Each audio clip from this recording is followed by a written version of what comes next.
12 years ago, Kieran Farrell made this walk here at the Bowlers Exhibition Centre in Manchester. Now, on that night, there were no dodgems and there was no stage either. What there was a boxing ring. And waiting in that boxing ring was a young man called Anthony Crolla. Both boxers had big aspirations of going far in the sport. But when it was all said and done, Crolla would become a world champion. Farrell would never box again. So many years have passed since you were a professional fighter. Looking back, how good were you? Oh, the best. Honestly, I was the best. Yeah, Vicious Kieran Farrell, that's the alias speaks for itself, you know what I mean? Let's go to December the 7th, 2012. You and Anthony Crolla. What can you remember about the fight itself? Yeah, it was a war. Anything that's brushed past my head, it hurt me. I remember going back to the corner and John Breen says, Kieran, let your right hand go, let your right hand go. I'm thinking to myself, mate, if I let his right hand go, like this exposing the size of my head.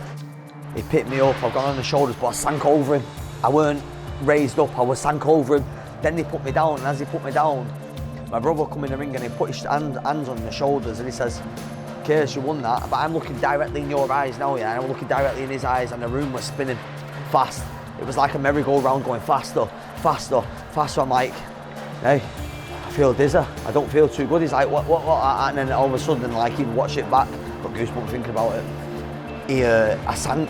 I remember being stretchered out, yeah. And I don't remember actually getting up to the ambulance, but my mum said to me, she went, everyone were clapping. They thought I were clapping. And I was fitting. I was having a fit. My mum said she had to sign papers to say, look, if I have any more complications, then they'd have to drill into my head. The recovery in the hospital, that was hard. Yeah, it was a couple of months I was bedbound and I could barely like go to the toilet myself, you know what I mean? I needed help doing everything. Couldn't put my socks on for a while, you know what I mean? That was hard. Did anyone need to tell you your boxing career's done? But they all said it, but I didn't believe them.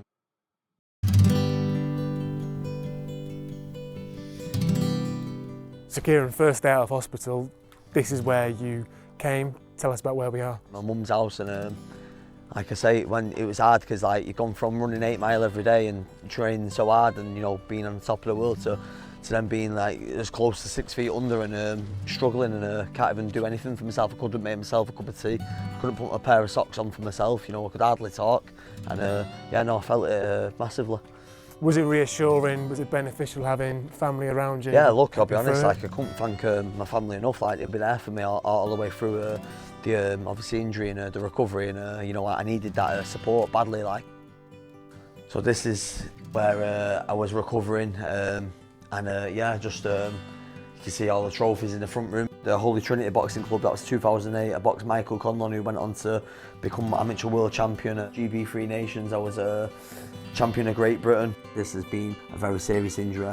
We have to remain clear in our advice that professional boxing and sparring is no longer a safe career for him, having experienced an acute subdural hematoma.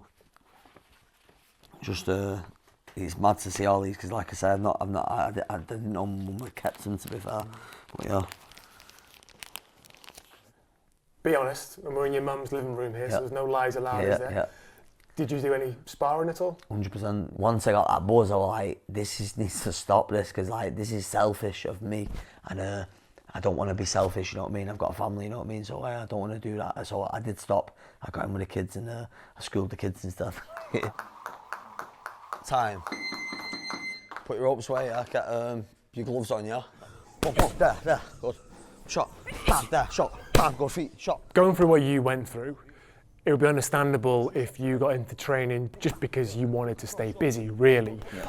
But your aspirations clearly were a lot higher than that. I want to be the best at whatever I do, and as a fighter, I wanted to be the best then. I was certainly on my way to doing that. And then as a trainer, you know, you start at this point where you're opening the club up and then you want to get a schoolboy champion, you do that, your juniors, your youth. Back out, yeah.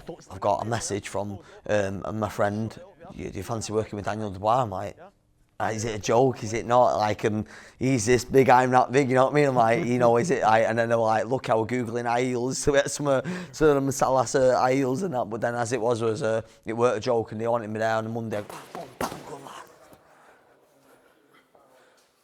Jab. Nice work, jab. Go cross, go left. Got a message from Daniel on his Instagram account, and he said, look, we'll see you there Monday, here's the postcode. Sent me the postcode. We went up there, done my thing, done 4 rounds of pads, and then after that I come out and my phone blew up. Social media's gone mad. New member of Team Dubois, Kieran Farrell. I'm like, I haven't spoke to anyone like, but yeah, we'll go with it, you know what I mean? Because he's only gone into the boxing gym all his life, and I've gone into the boxing gym my whole life. We've got a similarity, and we both share the same love for the sport.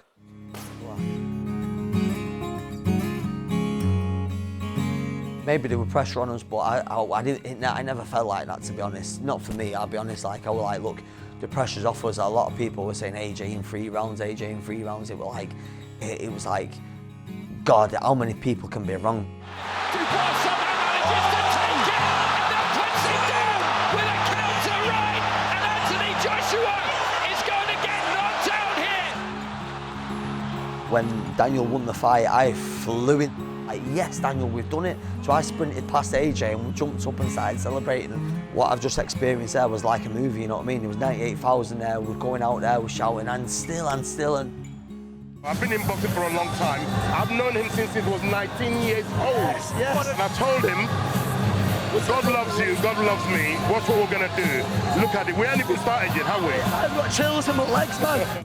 We got in there, we done the business, we knocked him out, and we come back, and life's great, man, you know what I mean? I've proved myself many a times, and got off the canvas and built myself up to this point, and so has Daniel Dubois, you know what I mean? And yeah, our stories go hand in hand, really, you know. You proud of yourself? Oh yeah, 100%, 1,000,000%. I'm 1,000,000% proud of myself. It's more for my family. I think it's great, and I am well proud of myself.